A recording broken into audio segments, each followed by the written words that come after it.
Bienvenue au podcast Ton idée. Attends, André, là, c'est pas le podcast Ton idée, mais c'est entre deux idées, la suite de notre podcast. Bonne écoute! Écoute, c'est notre premier épisode de Entre deux idées. Hein? Si t'as pas écouté le podcast L'identité de l'appelé, va faire ça avant d'écouter cela, parce que c'est comme la partie 2. Où est-ce que j'ai Pasteur Guy, c'est qui est mon pasteur principal, tant aimé de moi et du monde entier. Où est-ce qu'on va approfondir le sujet de l'appel? Écoute, moi, comme première petite question, j'avais... c'est quoi la différence entre, tu sais, on parle toujours de l'appel dans le ministère, mais il y en a qui sont peut-être appelés autre chose que, tu sais, d'être pasteur, d'être les autres choses dans les églises, là. Fait que c'est quoi, comment qu'on différencie ça? Ben, je pense que, comme un peu, là, si on fait référence à ce qui a été dit là, dans le podcast là, qu'on a fait, il faut réaliser qu'on est tous appelés à quelque chose. C'est ça, c'est la base de tout. Comme chrétien, on est appelé à servir, on est appelé, puis l'appel, c'est la tâche à laquelle Dieu nous appelle. C'est vraiment ça. Le mot appel, c'est un mot là, qui est comme... peut être abstrait aussi, là, mais quand tu dis on est appelé à une tâche, cette tâche-là ça devient ton appel. Là, puis, mais là, on n'est pas tous appelés à être des pasteurs, enseignants, apôtres, prophètes, là, comme on voit dans Éphésiens 4, verset 11. Donc, c'est quoi pour monsieur et madame tout le monde? Leur appel, c'est quoi ton appel à toi qui n'est pas nécessairement appelé à être un pasteur ou un apôtre ou un missionnaire ou un évangéliste? C'est quoi ton appel? Comment trouver ton appel? Ben, je pense que ça va aussi à quelque part avec les dons et les talents que Dieu t'a donnés. C'est celui qui a le don de présider, nous dit, je pense, Romain, ben, qu'il le fasse là, avec zèle, avec joie. Là, celui qui a le don d'hospitalité, ben, qui reçoivent les gens, qui reçoivent les gens, que tu exerces ton don. Fait que je pense que l'idée de l'appel et les dons peuvent se rejoindre grandement. Là, fait que, juste un exemple, comme on se disait là, en coulisses, celui qui a à cœur de chanter, Dieu doit m'appeler à chanter, j'ai à cœur de chanter. Mais si tu sais pas chanter, ben, probablement pas appelé à ça, hein? Probablement pas. Fait que, mais là, tu fais des tests, tu peux suivre des cours de chant, puis si même en suivant des cours de chant, tu n'arrives pas à chanter, mais c'est comme clair que c'est pas ça ton appel. Il y a d'autres choses derrière ça. Tu peux être appelé, peut-être tu seras jamais un prédicateur de foule, mais Dieu peut t'appeler à enseigner les enfants dans les classes d'éducation chrétienne. Alors ça peut être ton appel. Mais comment tu peux savoir que c'est ton appel? Ben souvent, ben tu l'as à cœur, ben faut que tu l'aies. Des fois, il y a des essais qu'on appelle essais-erreurs, où ce que tu dis, il me semble que Dieu m'appelle à ça. Peut-être que tu seras jamais appelé à être quelqu'un qui est responsable premier dans un groupe, mais peut-être tu vas être un serviteur, un aide autour. Tu sais, je pense qu'à quelque part, c'est de prier. Je pense que la première chose, là, c'est Seigneur, là, c'est où tu me veux? Dans ton église, dans le ministère, dans le service chrétien, c'est où tu veux que je serve. Puis c'est quoi les dons que tu as? Puis quelqu'un qui dit « Oh, moi, j'ai pas de don. » Mais ça, c'est faux, ça. Tout le monde a quelque part un don. Si on lit la Bible, là, j'ai pas les versets par cœur. T'en as au moins un, ça dit. Là. Dieu t'a équipé de dons. Puis on le voit même dans la parabole des talents. Là, est-ce qu'il y en a un qui en a 10, l'autre en a 5, l'autre en a 1. Mais c'est ce que tu fais avec. Ce qui est important, là, c'est que les dons et les talents, tu sais, il y en a un qui a donné 10, l'autre 5, puis 2. Puis c'est quoi que la Bible a dit? Elle dit, ben, il a donné à chacun selon sa capacité. Ce qui est intéressant, là, c'est que Dieu te connaît. Puis ce qu'il t'a donné comme talent, là, c'est parce que tu es capable de le faire. Puis compare-toi pas à celui qui en a 10, si toi tu trouves, lui il en a bien plus, lui il va servir. Non, mais toi sers dans les dons et les talents que Dieu t'a donnés, parce que celui qui en avait 10, ou celui qui en avait 5, 2, 1, là, tu sais, des fois je mêle les paraboles, mais celui qui a été fidèle dans les 5 talents qu'il a eu, Dieu il en a donné 5 autres. Mm-hmm. Puis celui qui a été fidèle dans les 2 talents qu'il a eu, Dieu il en a donné 2 autres. Mais la récompense était pareille. Dieu a dit à chacun, bon et fidèle serviteur. T'as été fidèle dans peu de choses. Même pour celui qui en avait 5, le maître disait, t'as été fidèle dans peu de choses. Pourquoi peu de choses pour le 5 comparé à 2? Mais c'est parce que le 5, c'était sa capacité qu'il avait. Le peu de choses pour lui, c'était 5 talents. Fait que celui qui en avait 1, mais il a eu peur. Puis souvent, la peur nous paralyse. La peur nous empêche de juste avancer dans la destinée que Dieu a pour nous ou dans l'appel que Dieu a pour nous. Fait que moi, je crois que c'est prie. Demande à Dieu où tu veux que je serve, puis serre. Vas-y, fonce, là, tu sais. Puis des fois, tu vas le voir, les dons, puis des fois, on pense qu'on a le talent, on l'a pas, mais c'est en le faisant qu'on le découvre, tu sais, puis c'est en servant ça se développe, puis ça prend de l'humilité, t'es-tu enseignant? Tu sais, là, on pourrait rentrer là, dans les qualités de serviteur puis de leader, là, tu sais, mais à quelque part, là, ça part avec Dieu, c'est quoi tu veux? C'est quoi la volonté de Dieu? C'est où tu veux que je serve? Tu pries, puis les dons, c'est quoi les dons que tu m'as donnés, Seigneur? Puis des fois, il faut les exercer pour le savoir. Là, puis, tu sais, au-delà de ça, c'est de servir là où tu es. Tu sais, on parle beaucoup de ministère dans l'Église, mais si tu travailles hors Église, si tu es enseignant, si tu es... Peu importe là où tu es, c'est d'agir en petit Jésus. Ça peut être ça, des fois, ton ministère, d'agir en petit Jésus là où tu es, de parler de lui là où tu es, Absolument.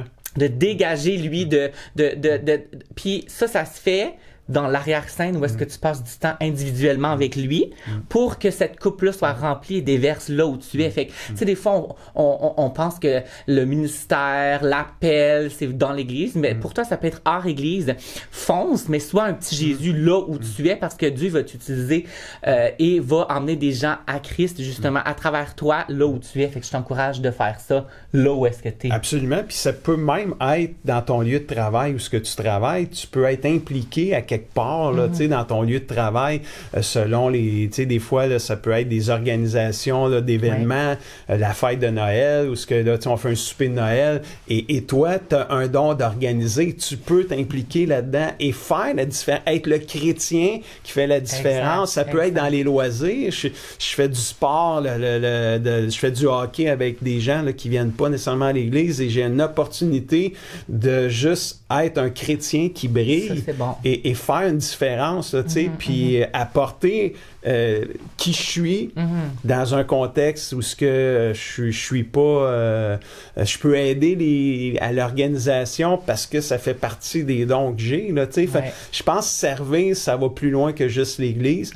mais à la base, c'est Seigneur, c'est quoi mes dons, c'est quoi mes talents, c'est quoi... Comment tu m'as équipé, puis grandir là-dedans. Là, c'est de commencer là. Fait que, tu sais, pour finir, moi, j'aimerais qu'on puisse juste parler de... si on visualise quelqu'un qui est dans l'attente, puis il cherche, puis il sait pas trop comment entendre la voix de Dieu, il sait pas trop comment est-ce que, pour moi, je trouve mon appel. Ça serait quoi tes conseils de, genre... Comment entendre la voix de Dieu? Comment? Pour toi, ça a été genre comme un moment, genre, wouh! Que genre. Oui, puis non, là. Tu sais, c'est sûr que, tu sais, c'est un prédicateur qui a parlé. Suscité. Tu sais, qui a dit, je crois que Dieu, à soir, appelle des gens au ministère. Puis c'est comme si quand il disait, c'est comme je ressentais que Dieu me parlait, là, tu sais, il disait, oui, je t'ai. C'est toi, ça. Tu fais partie de ceux de qui parle. Puis j'ai répondu oui à ça, mais avec les années aussi, j'ai appris aussi à connaître Dieu, à découvrir Dieu, à voir, tu sais, au travers des fois des déceptions, des injustices que j'ai vécues, là, j'ai découvert un autre aspect de Dieu, là, tu sais. Fait moi, je pense que c'est dans l'attente, c'est continuer à découvrir Dieu, à chercher à découvrir sa voix. Tu sais, quand le bon berger dans la Bible, il dit mes brebis entendent ma voix. Pourquoi qu'ils entendent la voix? Parce qu'ils connaissent la voix du berger, là, tu sais, mais Pourquoi qu'ils connaissent? Parce qu'ils sont tout le temps avec le berger. Fait que passe du temps avec Dieu. C'est là que tu vas découvrir ton appel, tes dons, tes capacités. Et quand tu vis des injustices, quand tu penses que ça aurait dû être toi, puis s'ils ont choisi quelqu'un d'autre, oui, sur le coup, ça peut être décevant. Puis là, tu te dis, voyons, il me semble que c'était ça mon appel. Ben, continue. Laisse-toi pas décourager par ça. Amen. Sois fidèle dans les petites choses. À la fin, là, c'est...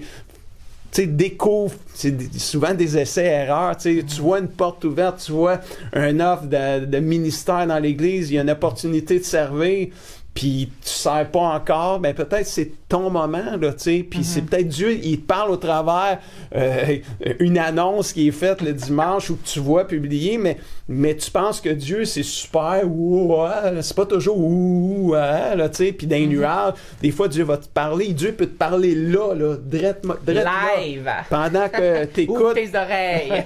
Mais c'est ça pareil, des fois, ça peut être au travers de quelqu'un. Je pense que c'est de chercher Dieu, là, c'est à la fin, puis de dire, Dieu, c'est ça que tu veux, ben regarde, il y a une opportunité, je vais servir, puis souvent, c'est comme ça que tu le découvres, là, tu sais, puis tu grandis, puis tu sais, moi, là, ça fait des années que je suis chrétien, ça fait plus de 40 ans que je sers Dieu, puis 26 ans comme pasteur, mais depuis l'appel que j'ai reçu à la fin de mes 15 ans, j'ai toujours servi dans l'Église, dans un rôle de leader, quelque part, effacé, des fois plus en avant, plus en arrière.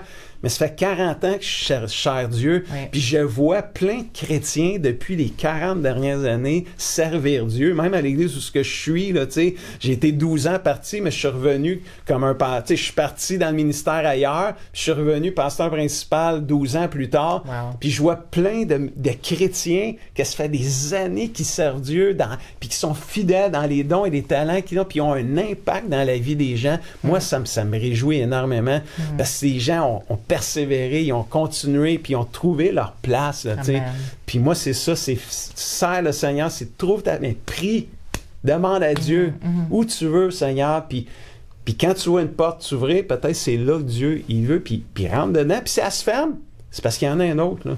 En tout cas, Fait que, dans le fond, pour conclure, ça serait juste de, tu sais, premièrement, si tu cherches, mets Dieu en priorité dans ta vie. Parce que si tu le mets en priorité, c'est que tu passes du temps avec lui, ça veut dire que tu vas entendre plus sa voix ou quand il te parle réellement, tu vas le saisir, tu vas le comprendre. Fait que arrête de te poser des questions, mets-les en premier. Peut-être que ça va être difficile pour commencer, mais cédule-les s'il faut dans ta journée. On pense que c'est mal là, de faire comme oh my gosh, faut vraiment que je cédule un temps avec Dieu. Ben s'il faut que tu commences comme ça, cédule-les tous les matins à 8h ou si t'es plus fonctionnel le soir à 10h, cédule-les à 10h. Mais cédule-les au commencement, ça va devenir une habitude.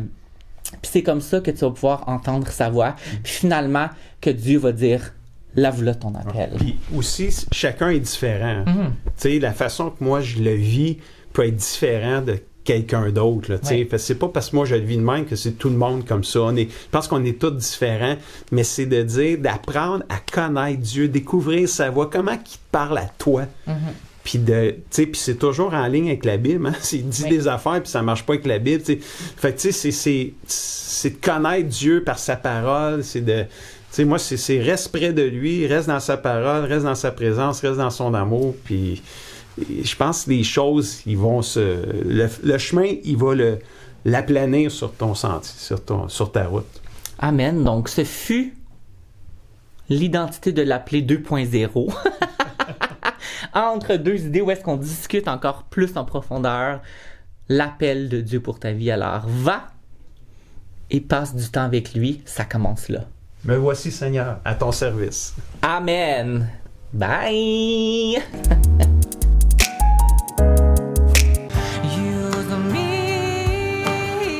Touch me, fill me up with your presence. Use me, touch me, fill me up with your presence. And give me the strength to make She's the